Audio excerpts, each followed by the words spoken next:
जितने लोग आस्था पर कथा सुन रहे हो, जितने फेसबुक यूट्यूब पर सुन रहे हो और जितने लोग मालेगांव की ये पवित्र भूमि पर बैठकर कथा सुन रहे हो, दिल से कहूं आप लोगों से, आप स्वीकार करिएगा, दुख की घड़ी में कोई आए चाहे ना आए, अगर आपने दिल से, कर्जा हो गया, समस्या विकट हो गई, तकलीफ बढ़ गई, दुख बढ़ गया, आप शंकर भगवान के मंदिर में जाकर, ये जरूरी नहीं है कि आप सीहोर आए या कहीं जाएं, आप तो आपके घर के पास में जो शिव मंदिर हो उस मंदिर में एक लोटा जल चढ़ाना चालू कर दो, वो धीरे धीरे दुख काटना प्रारंभ कर दे, काटेगा दुख। बस जल चढ़ाने का एक नियम है शिव जी का। शंकर भगवान को जो जल चढ़ाया जाता है दुख काटने के लिए, तकलीफ काटने के लिए, कष्ट मिटाने के लिए, तो एक नियम है शंकर भगवान का जल चढ़ाने का जो नियम है। जैसे ये गौल जलाधारी है, यहां से पानी गिरता है, ये शिवलिंग है। ये दो जो भगवान का पानी जहां बहकर जाता है ये गोल में से, तो यहां जो स्थान है ये सीधे भाग पर गणेश जी विराजमान है, लेफ्ट भाग में कार्तिकेय जी है, बीच में एक मोटी सी लाइन होती है जहां सुख सुंदरी है, ऊपर से जो बूंद बूंद पानी गिर रहा है वो शंकर भगवान की 5 लड़कियां हैं, जया, विषहरा, शामलीबारी, दौतली और देव। जहां गोल भाग है, जहां शिवलिंग रखा हुआ है, ये माता पार्वती जी का हस्त कमल है, जिसको पीठिका कहते हैं।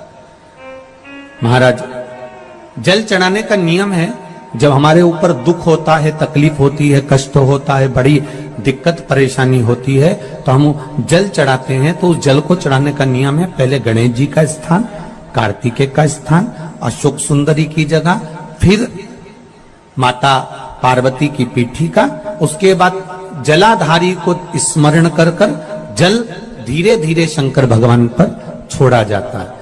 जब धीरे धीरे शिव जी पर जल चढ़ाएं, उसके बाद में आप अपने मन की कामना जब जल चढ़ाते जाएं और बाबा से कहते जाएं, बाबा, रोज कामना कहने की जरूरत नहीं है, एक बार आप कामना करो और उसके बाद जल चढ़ाना प्रारंभ करो, और उसको कहना जरूर, तेरे दरबार से कोई खाली नहीं गया मेरे शंभू, मैं नहीं जानती, मैं तो इतना जानती हूं कि कंकर शंकर है और तू सुनता जरूर है। ब्रह्मा ब्रह्म लोक में है, भगवान विष्णु वैकुंठ लोक में है, पर मृत्यु लोक में मेरा देव अधिदेव महादेव है, मेरी सुनेगा जरूर। और बाबा से विनय कर कर आप आइए। जल चढ़ाने का नियम, अगर दुख है, तकलीफ है, कष्ट है तो ऐसे चढ़ा दो, और अगर मन कर रहा है डायरेक्ट शिव जी पे चढ़ाना हो तो तुम्हारी मर्जी है, उसमें कोई मना नहीं। शिव तत्व किसको कहते हैं? शंकर का गुणगान, शिव का स्मरण, भगवान शंकर का मंत्र जाप किसको कहते हैं? ये वही समझ सकता है जिसके भीतर शिव समाया होगा। और एक विश्वास के साथ आप लोगों से कहना चाहूंगा, जितने लोग आस्था पर कथा सुन रहे हो, जितने फेसबुक यूट्यूब पर सुन रहे हो और जितने लोग मालेगांव की ये पवित्र भूमि पर बैठकर कथा सुन रहे हो, आप दिल से उसकी कथा सुनना।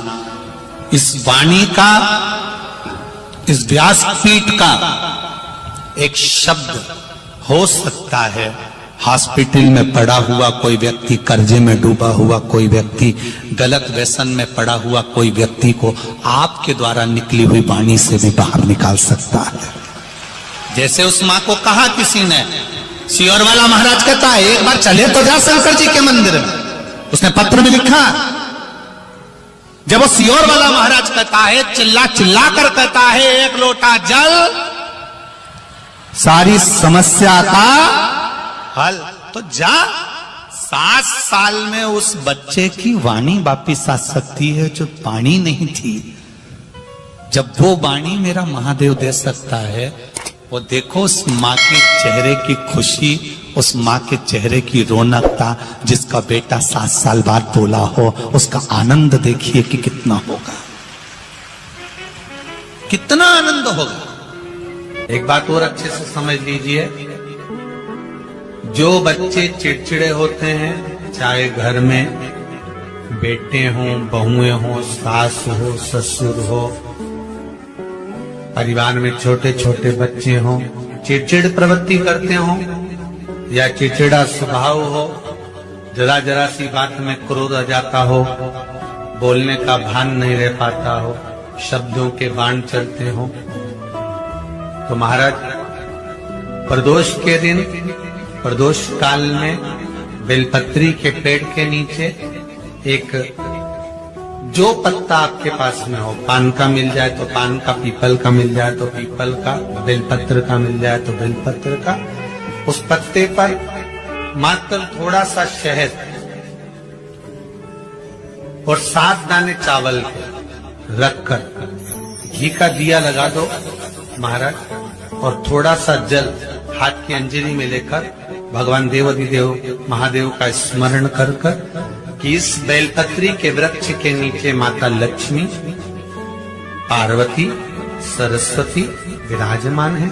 इसी बेलपत्री के पेड़ के नीचे मेरे देवाधिदेव महादेव का 12 ज्योतिर्लिंग का स्वरूप प्रकट है।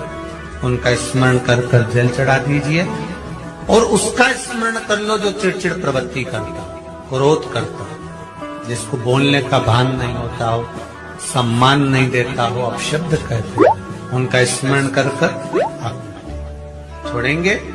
एकदम एक प्रदोष करेंगे, दूसरे प्रदोष तक तो आपको कोई दिक्कत ही नहीं। 2-3 प्रदोष कर देखिए, बाबा कृपा करें।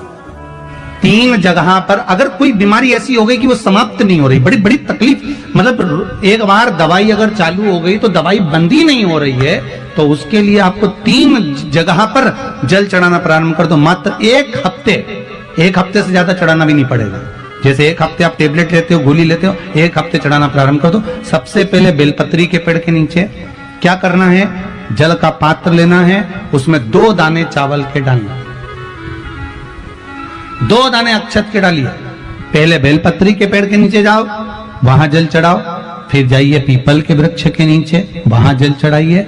आखिरी में या तो शमी के नीचे या फिर आंवले के नीचे, इन दोनों में से कोई एक वृक्ष जिसके नीचे। पर 1 हफ्ते अगर आपने आंवले में चढ़ाया है तो आंवले में ही चढ़ाना, शमी में चढ़ाया है तो शमी में चढ़ाना है। ये बदल के मत चढ़ाना कि आज मैं शमी में चढ़ा देती हूँ, कल आंवले में चढ़ा दूंगी, ऐसा नहीं। शंकर भगवान पे चढ़ा हुआ जल जो बहकर जाता है उसको 3 जगह पर जरूर लगाना चाहिए। ध्यान से सुनिएगा। 9 ग्रह जो शरीर पर राहु, केतु, मंगल, बुध, शनि परेशान करते हैं, उसकी समाप्ति के लिए शिव पर चढ़ा हुआ जल नैनों पर, कंठ पर, मस्तिष्क पर, 3 जगह पर जिसके प्रतिदिन शिव पर चढ़ा हुआ जल लगता है उसको कभी नवग्रह परेशान नहीं कर। श्री शिवाय नमस्तुभ्यम, सब बोलिए एक बार जमकर, श्री शिवाय नमस्तुभ्यम। प्रैक्टिकल जरूर करना, कहीं सियोर वाला महाराज झूठ तो नहीं बोल रहा। शास्त्रों की बातें हमारे जीवन में हमें सुख प्रदान करे, इसलिए इस भाव का आनंद करते हुए आज की कथा को विराम देते हैं। इसी के साथ श्री शिवाय नमस्तुभ्यम, हर हर महादेव, घर घर महादेव।